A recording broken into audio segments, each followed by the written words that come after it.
নমস্কাৰ ছাত্ৰ ছাত্ৰীসকল মই আজি দশম শ্ৰেণীৰ আৰু এটা নতুন টপিক লৈ আজি এই ক্লাছটো আৰম্ভ কৰিছোঁ পোনপ্ৰথমতে সেই বিষয়বস্তু লৈ যোৱাৰ আগত মই তোমালোকক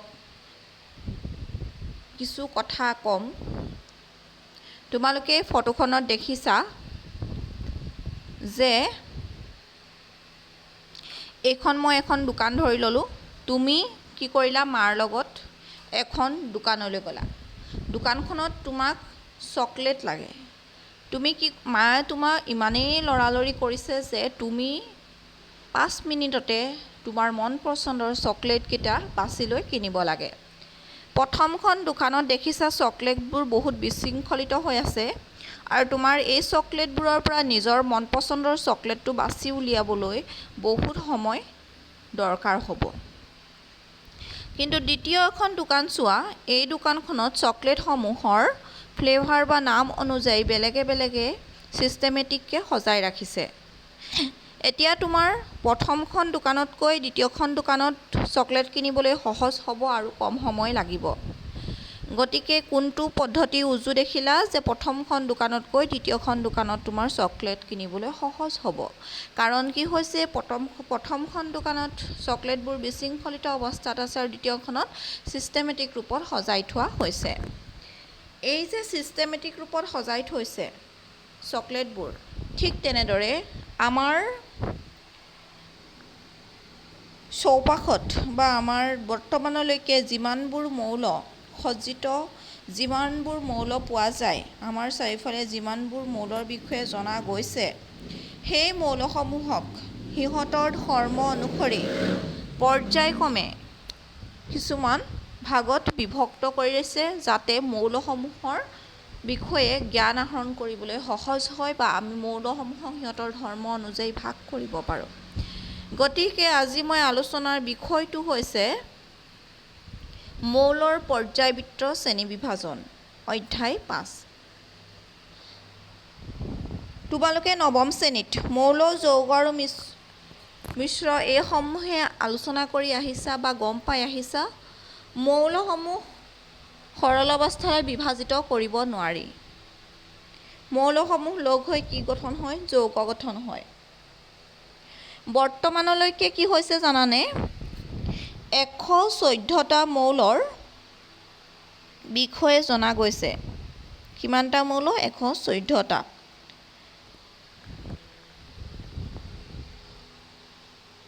1800 চন মানত মাত্ৰ 30টা মৌলৰ বিষয়েহে গম পোৱা গৈছিল ভিন ভিন মৌলৰ ধৰ্মৰ ওপৰত ভিত্তি কৰি বিজ্ঞানীসকলে বা ৰাসায়নিকবিদসকলে কিছুমান শ্ৰেণী বিভাগ কৰিছিল আৰু শ্ৰেণী বিভাজনৰ কৰাৰ লগে লগে শৃংখলিতভাৱে সজাই এখন টেবুল প্ৰস্তুত কৰিছিল আৰু সেইখনেই হৈছে মৌলৰ পৰ্যায়বৃত্ত তালিকা কি কৈছে বিভিন্ন মৌলসমূহক সিহঁতৰ ধৰ্মৰ ভিত্তিত বিজ্ঞানীসকলে কি কৈছে শ্ৰেণী বিভাজন কৰিছে আৰু শৃংখলিতভাৱে সজাই লৈ এখন টেবুল প্ৰস্তুত কৰিছে যিখনক কি বুলি কোৱা হয় মৌলৰ পৰ্যায়বৃত্ত তালিকা এই পৰ্যায়বৃত্ত শ্ৰেণীবিভাজন বা পৰ্যায়বৃত্ত তালিকাখনৰ বিষয়ে আজি আমি আলোচনা কৰিম পোনপ্ৰথমে কি কৰিছিলে মৌলবোৰক মাত্ৰ দুটা ভাগত ভাগ কৰিছিলে ধাতু আৰু অধাতু পাছলৈ কিন্তু মৌলবোৰক সিহঁতৰ ধৰ্মৰ ওপৰত ভিত্তি কৰি বিভিন্ন ভাগত ভাগ কৰিব পাৰিছে কি পৰ্যায় অতিক্ৰম কৰি বিজ্ঞানী বা ৰাসায়নিকবিদসকলে আধুনিক পৰ্যায়বৃত্ত তালিকাত উপনীত হৈছে সেই বিষয়ে আলোচনা কৰিবলৈ যাওঁতে বহুকেইজন বিজ্ঞানীয়ে কৰা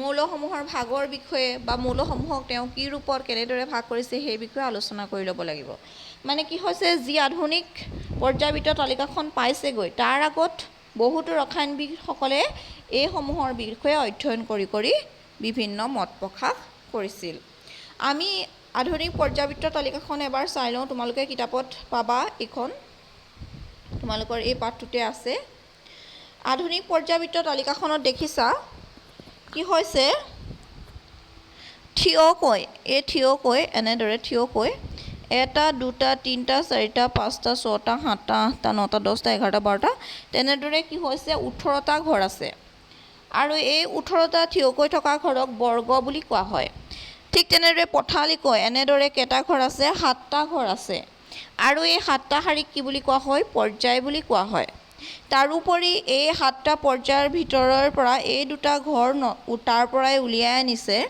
মানে কোনখিনিৰ পৰা উলিয়াই আনিছে চোৱা, এই ষ্টাৰ মাৰ্ক দিয়াটো 57 আছে, এইটো 57, তাৰপিছত 72 হৈছে।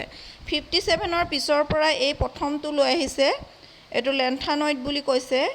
আৰু দ্বিতীয়তে চোৱা 89ৰ ঘৰৰ পৰা 104 হৈ গৈছে, মানে 104 হৈ গৈছে। আৰু এই মাজৰখিনি এক্টিনইড বুলি এই এটা পৰ্যায় উলিয়াই লৈ আনিছে। গতিকে আধুনিক পৰ্যায়বিত্তখনৰ তালিকাত থিয়কৈ 18টা বৰ্গ আৰু পথালিকৈ 7টা কি হৈছে পৰ্যায়ত বিভক্ত হৈ আছে।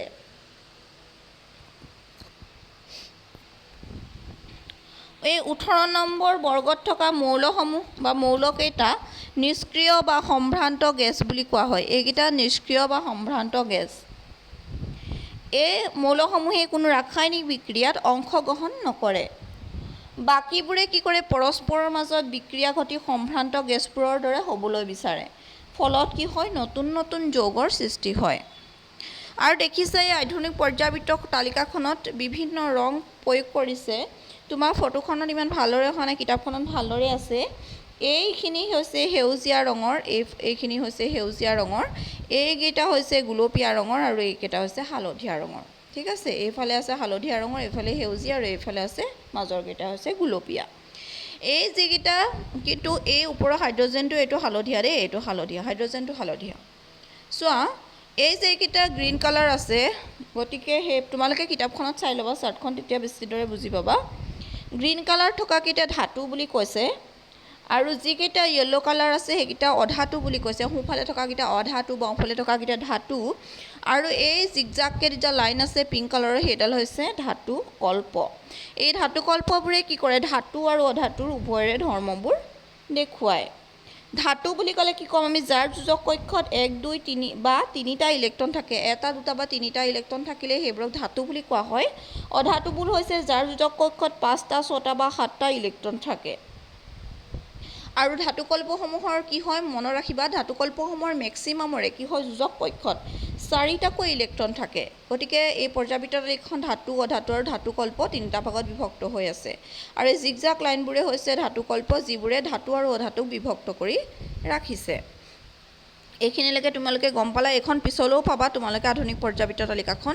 এই আধুনিক পৰ্যায়বৃত্ত তালিকাখন দেখিছা শৃংখলিতভাৱে আছে। এইখন পাবলৈ হ'লে পোনপ্ৰথমে বহুতকেইটা ষ্টেপ পাৰ হৈ আহিছে, মানে বহুকেইজন বিজ্ঞানীয়ে বহুকেইটা মতবাদ দিছে, তাৰ পাছত সেই আধুনিক পৰ্যায়বৃত্ত তালিকাখন পাবলৈ সক্ষম হৈছে। এতিয়া চাওঁ আমি ডবাৰেনাৰে কি তত্ত্ব দিছিলে বা কি আগবঢ়াইছিলে। ডবাৰেনাৰ ট্ৰায়াড বুলি কোৱা হয়। কি হৈছে, 1800 চনত মই কৈছোঁৱে যে 30টাহে মৌল আৱিষ্কৃত হৈছিল। সেই 1817 চনত জাৰ্মান ৰসায়নবিদ, যিজন জাৰ্মান ৰসায়নবিদ আছিলে, নাম আছিলে জোহান উলফগেং ডবাৰেনাইন। জোহান উলফগেং ডবাৰেনাৰে কি কৰিছিলে, পোনপ্ৰথমে মৌলসমূহক শৃংখলিত অৱস্থাত সজাবলৈ চেষ্টা কৰিছিলে। তেওঁ কি কৰিছিলে, একে ধৰ্মবিশিষ্ট মৌলবোৰক একোটা গোটত ৰাখি 3টা মৌল থকা গোট বনাইছিলে, মানে 3টা মৌল লগ খুৱাই এটা গোট বনাইছিলে। আৰু সেইবাবে এইবোৰক কি বুলি কোৱা হৈছিলে, ট্ৰিক বা ট্ৰায়াড বুলি কোৱা হৈছিলে। 3টা মৌল একে ধৰ্মবিশিষ্ট লগ হৈ তেওঁ একোটা গোট সৃষ্টি কৰিছে, যিবোৰক ট্ৰায়াড বুলি কোৱা হয়। আৰু তেওঁৰ নামৰ দ্বাৰাই এইকেইটা ডবাৰেনাৰৰ ট্ৰায়াড বুলি কোৱা হয়। তাৰপিছত আমি চাম এই ট্ৰায়াড এটাৰ মৌল 3টা পাৰমাণৱিক ভৰৰ বৰ্ধিত ৰূপত তেওঁ সজাইছিলে, যেনে X, Y, Z 3টা মৌল। এই 3টা মৌলৰ Xতকৈ Y পাৰমাণৱিক ভৰ বেছি, Yতকৈ Zৰ পাৰমাণৱিক ভৰ বেছি, বৰ্ধিত ক্ৰমত সজাইছিলে। আৰু তেওঁ কি কৰিছিলে জানানে, এই যি 3টা মৌল লৈছিলে তাৰ মাজৰটোৰ পাৰমাণৱিক ভৰ আন 2টা মৌলৰ পাৰমাণৱিক ভৰৰ গড় মানৰ প্ৰায় সমান বুলি কৈছে।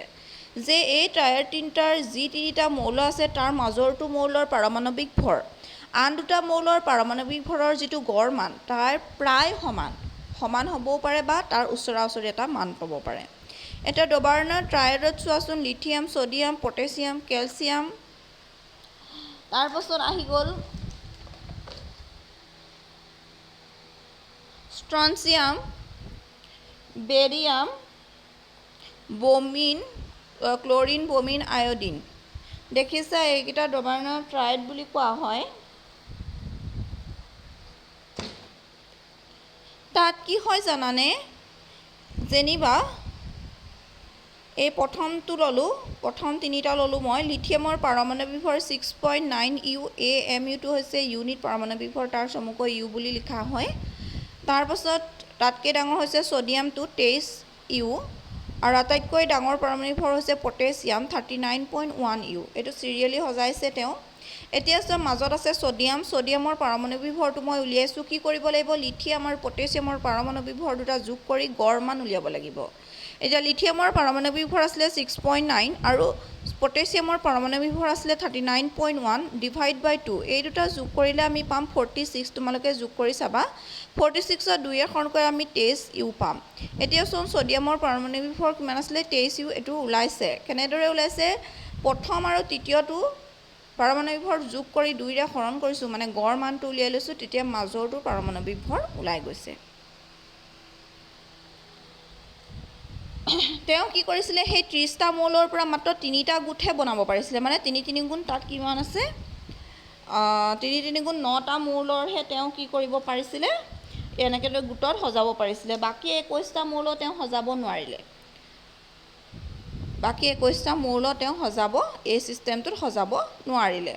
তাৰপাছত চোৱাচোন, দ্বিতীয় যিটো ট্ৰায়াড লিখিছিলোঁ, সেই তাত আছিলে ক্লৰিন, ব্ৰমিন, আয়ডিন। ক্লৰিনৰ আছিলে 35.5, ব্ৰমিনৰ আছিলে 79.9 বা প্ৰায় 80 বুলি ক'ব পাৰি।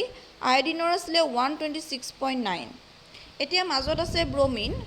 ব্ৰমিনৰ কি হৈছিলে, পাৰমাণৱিক ভৰ কেনেদৰে উলিয়াইছিলে, ক্লৰিন যোগ আয়ডিন দুটা যোগ কৰি 2ৰে হৰণ কৰি আমি কি মান পাম চাম, আৰু মানটো পোৱা গৈছিলে 81.2। এই 81.2টো 79.9ৰ প্ৰায় ওচৰা ওচৰি হয়নে। গতিকে মাজৰটো যিটো পাৰমাণৱিক ভৰ বাকী দুটা মৌলৰ পাৰমাণৱিক ভৰৰ গড় মানৰ প্ৰায় সমান।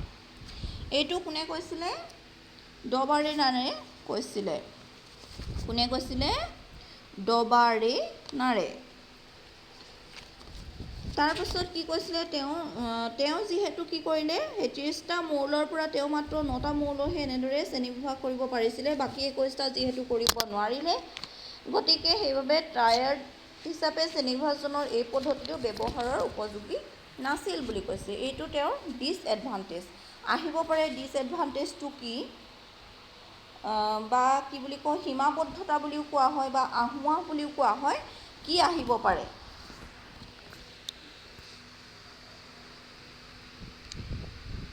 তাৰপাছত আমি চাব লাগিব,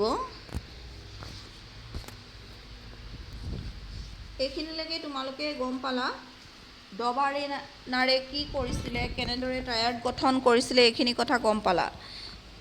তাৰপাছত আমি আহোঁ যে